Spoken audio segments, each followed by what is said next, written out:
The T6 is the machine that we're about to see displaying first as the Harvards roll.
Fly past lower and faster nearby. So here we come, our 80th anniversary tribute to the RAF service of the North American Harvard.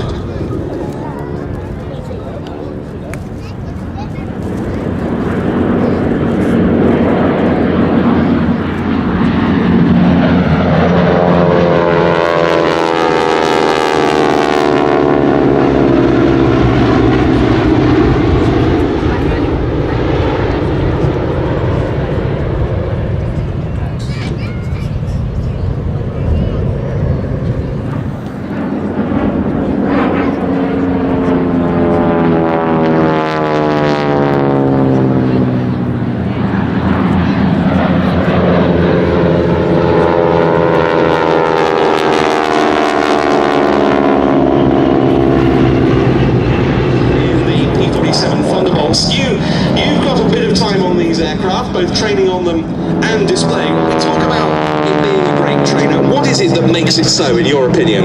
I think because they're quite difficult to fly, especially flying very accurately and well. And what is it that makes it so difficult? What are some of the characteristics?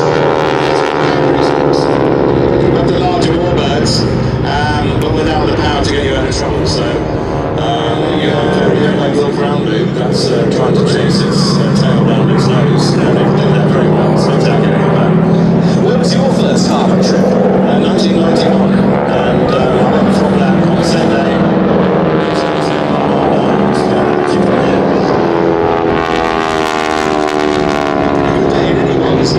You obviously found it a very useful step to take.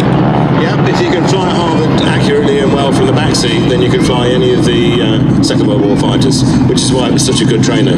Once you've lost it, it's very hard to get it back again. Well, very good insight there from Stu Goldspink into flying the Harvard. Stu, thank you very much, and thanks to the P47 show. Thank you very much, Ben. Have a lovely afternoon. Cheers, Stu. Fighter Collections were on the one doing the aerobatics up above as our four-ship goes through its paces with the three others passing by closer to.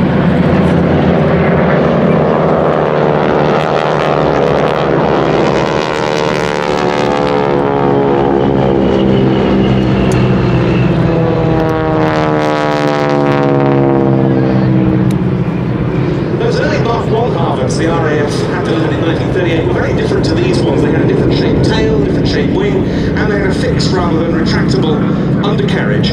Then production for what was then the US Army Air Corps, now the Army, then later the Army Air Forces, switched to the AT-6 Texan advanced trainer, and that was when the design that we know best today was born. It was perhaps best known as far as the RAF was concerned as a mainstay of the Commonwealth Air Training Plan in Canada.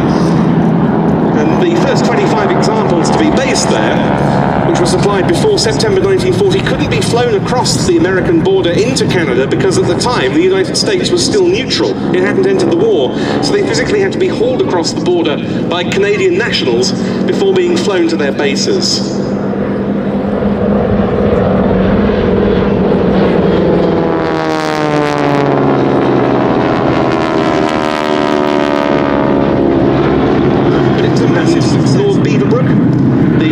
Minister of Aircraft Production in the United Kingdom sent a congratulatory telegram to the President of North American Aviation, Dutch Kindleberger, congratulating him.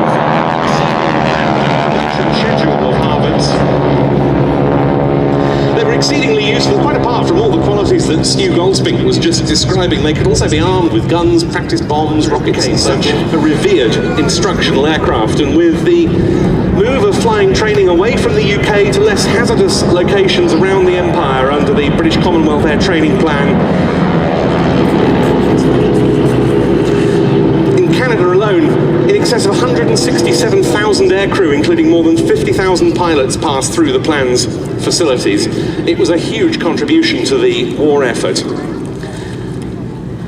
The RAF carried on flying the Harvard as a trainer until the mid-1950s. The last ones on charge with the UK military were those at Boscombe Down, used by the test establishments there, the Aeroplane and Armament Experimental Establishment as was, which later became part of the Kinetic. You can see out there to the south, wasn't retired until 2016.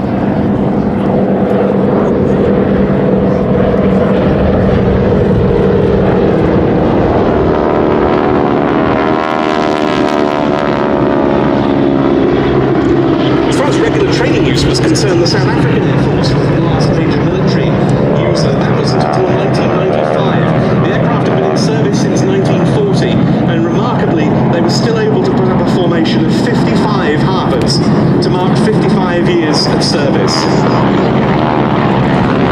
This is an aircraft that, as Stu again was saying, is a vital element of today's warbird scene. And there are plenty available for pleasure flying, not least with classic wings and boats. A huge range of colour schemes on these aircraft, a very colourful combine.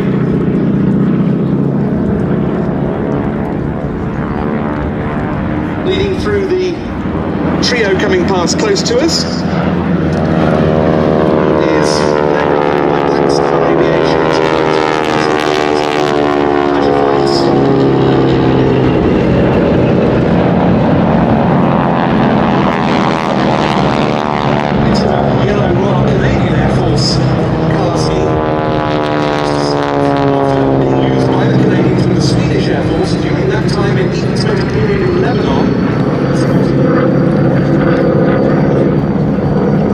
Those three aircraft now heading round behind us to land.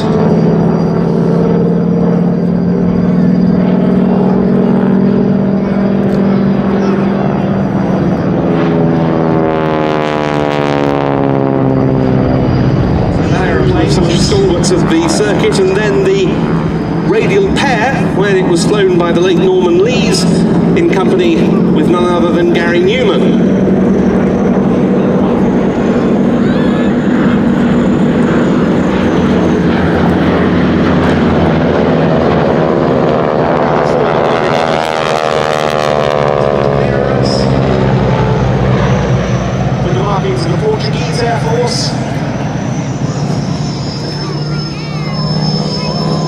And tipping in behind for a final pass, the Fighter Collections aeroplane.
The ex-Boscombe Down